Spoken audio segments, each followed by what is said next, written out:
And so if the agents aren't doing the work of creating the rumours, then the director of football should be.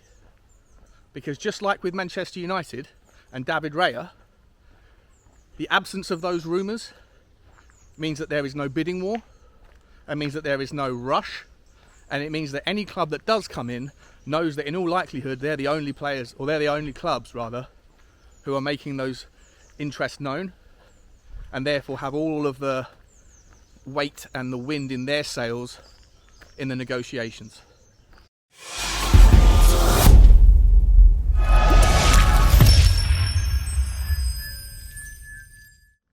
Morning everybody, how you doing? Welcome back to the Spurs Talk Show. I'm Sean Butler. Bugsy Malone is at home. She's had her walkie, she's not on the naughty step. I did my walkies, I did my talkies, and then the video didn't record properly, so I had to come back out and do it again, which is why I'm here now. Not a problem, it's a lovely day. How are you? Are you happy and healthy doing the things that you love with the people that you love doing them with? I hope so. If you're not, figure out a way to make that happen. Please do me a favour, guys, whilst you're hanging around on the channel, smash the like button for me, like you always do on the video. Smash the subscribe on the channel if you haven't already. 650 people have gone before you. Join them. Welcome back to all of those. Welcome to the new people. I hope everything is going well with your day. Please also smash the notification bell and drop a comment. Let me know your thoughts on today's video and all future videos. Right, I'm going to try and paint a story for you today. There's really no new transfer rumours to get you excited about. I am doing a live stream this afternoon where I'm going to talk about whatever's going on with Tottenham, prioritise the comments, get some conversations going, but I'm also going to show you a couple other gems that I've uncovered up the top end of the pitch that maybe we could be looking at. 23-year-olds in France that are banging in goals well ahead of their XG. Interesting stuff using the Y-Scout tool. But for now, whereas this video is usually about new transfer rumours, news, views and clues, because there isn't any, I want to talk about what that means and how much of an issue it is. Even stories like David Raya have kind of met an impasse a little bit, right? The Fabrizio Romanos of the world have said the same thing 10 times now, that David Raya and Tottenham have agreed personal terms, but there's still an impasse between the two clubs on the valuations of the player. And there's nothing else with regards to any other player that's more advanced than David Raya. But yet there's still no movement on it.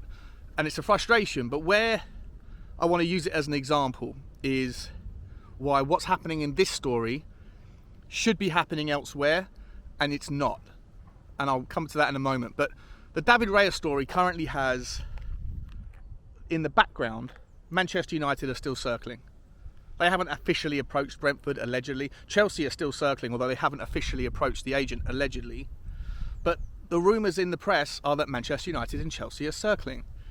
And the fact that that is in the ether, the fact that that is in the zeitgeist, it has a significant role in the negotiations, whether they're true or not, those rumours. The fact that Tottenham fans know that David Raya may end up going to United or Chelsea, because that's what we're reading. And the fact that Tottenham and Daniel Levy and Scott Mann, or whoever it is that's doing the negotiations, is haggling over a few million and might end up missing it for a biscuit, that adds anxiety on our side of the negotiation, on our side of the story. Tottenham fans do not want to wake up tomorrow morning to find out that because we messed around over a few million, he ends up going to one of our rivals, a player that fits the system at Tottenham, the new system, absolutely perfectly. You hear fans like myself saying, even if he's not worth 40, just pay the 40, don't miss it. And that is in no small part because of the potential existence of the threat of him going elsewhere. If those stories didn't exist, if Tottenham were the only club that were in for Brentford's David Raya, what does that mean for Brentford's side of the negotiation? The fact that those rumours exist, whether true or not, leans into one side or the other of the negotiation. Daniel Levy knows that if he messes this up, Tottenham fans will come for him. At the same time, that £10 million difference in valuation could be the difference between getting or not getting a player for a different part of the jigsaw in 3 weeks' time. Because money doesn't grow on trees, right? So having those negotiations carrying on with potentially nonsense rumours that affect the sincerity and the veracity of the argument is an important thing that does impact and does affect what's going on. And where I want to take that is why we don't have any of that stuff happening with regards to Tottenham's outgoing players. There is no other transfer incomings that I can talk to you about today. So I'm going to pivot to the long list of players that Tottenham fans and allegedly the Tottenham club itself want out of the football club, out of the team, off the roster. 11 players: Lloris, Sessegnon, Sanchez, Dyer, maybe Ben Davies. Longley, is he gone and not coming back? Probably, hopefully. Winks, Lo Celso, Ndombele. Maybe Skip, depending on how you feel. Whoever, right? You take the point. There's a long line of players that we want gone. The trouble is, guys, is that there is absolutely no rumours that are existing for any of them, apart from Harry Kane and maybe Giovanni Lo Celso. Lo Celso has some really spurious old links to Aston Villa because of nothing more than Unai Emery's relationship with the player. That's it. And that to me is lazy journalism, and it hasn't really picked up any heat. It's not really mentioned anymore. Aston Villa are moving on and going after different targets, so that story's kind of fallen apart. Harry Kane, we know, is a player that's linked everywhere, and rightly so, because of the quality of the player. Hugo Lloris, it doesn't really matter if he does go to Saudi Arabia, which is the only other link that emerges because there's no value in him, he'll be going for free. But the players where we would hope to be able to get 5 million, 10 million, 15, 20 million, you type their names into Google right now, go to the news tab, Eric Dyer, news, filter by the last month. Tell me if you can find the link. Do the same with Ryan Sessegnon. Do the same with Pierre Højbjerg. Do the same with Ben Davies. Do it with any of them. They don't exist. Why not? Why don't they exist? Rumours exist because either journalists make them up to have clickbait headlines to sell eyes on views on screen, on the ads and all that stuff, CPMs, or because agents are trying to get stories going, or because directors of football are trying to create noise that creates a bidding war for a player. And the giant elephant in the room on this particular story is that we don't have a director of football. Why don't we have a director of football? All Easter, all spring, all the way back to when Conte left, every single Tottenham fan was generally of the same opinion that there was a chicken and the egg, a long line of chicken and the eggs that we had to get sorted out. Get the director of football, who will then confer with the owner to get in the right manager.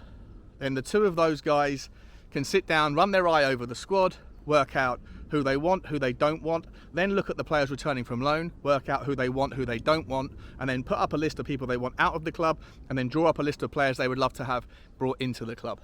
That is the system. That is the story, the timeline of events of how it should work out. It didn't happen that way. We went and got Postecoglou before we have a director of football. Maybe that's because Paratici is still involved in the background. If so, why? Don't understand that. But in any event, we don't have a director of football. And ever since we've had Postecoglou, all of the rumours around the director of football have gone completely away. And no one's really asking that question anymore. Where is the director of football? Maybe it's because Tottenham fans are suddenly excited by the prospect of Postecoglou coming in and ripping up the form book with, or the style of play book, and coming up with a attractive system that even if it's unsuccessful over the next couple of years, at least will be unsuccessful whilst playing good football.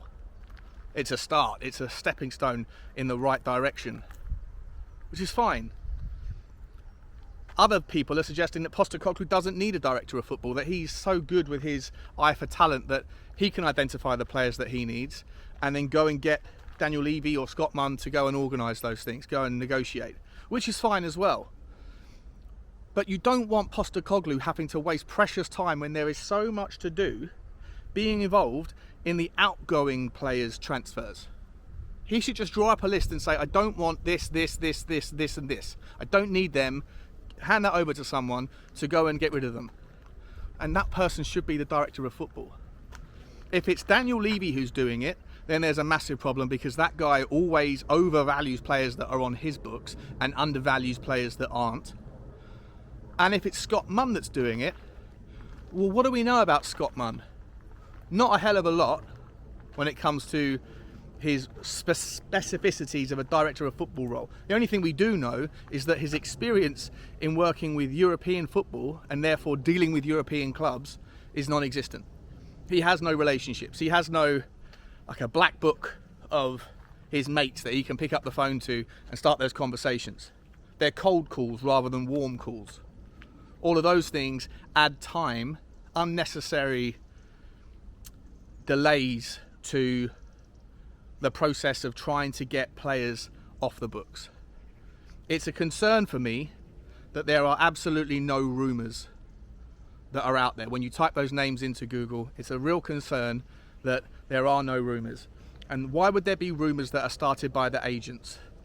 Like I said earlier, the way that rumours start are either nonsense clickbait journalism, the agents are trying to put their players in the market, or the directors of football are trying to put their players in the market. It's either a push or a pull. Why would the agents be doing it when the vast majority of those players that are under contract at Tottenham, that probably will be leaving the club in the ideal scenarios, they're on ridiculously high wages with 1 or 2 years left on their contract? Why would they be in a hurry to leave?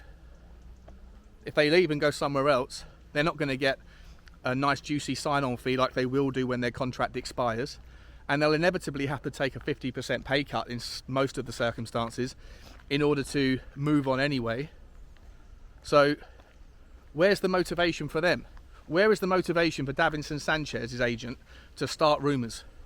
Where is the motivation for Perisic? Where's the motivation for Eric Dyer, Ben Davies or Harry Winks? None of those players are going to get paid as much as they do at Tottenham if they leave Tottenham right now and go somewhere else. But if they run their contracts down, not only do they pick up their full pay packet, they also get a signing on fee when they go to their next club, which will make up the difference in whatever their reduction in wages are. And so if the agents aren't doing the work of creating the rumours, then the director of football should be. Because just like with Manchester United and David Raya, the absence of those rumours means that there is no bidding war, and means that there is no rush, and it means that any club that does come in knows that in all likelihood they're the only players, or they're the only clubs rather, who are making those interests known, and therefore have all of the weight and the wind in their sails in the negotiations. The absence of a director of football is a problem, more so for the outgoings than the incomings. And I don't know why we haven't got one. I don't know why the rumours and the stories about a director of football are non-existent. And I don't know how we are supposed to get some of these players, this deadwood, off our books, free up some space, try and bring in some revenue, unless those chicken and the eggs are sorted out. Let me know your thoughts, guys. Like, subscribe and comment. And as always, bye-bye.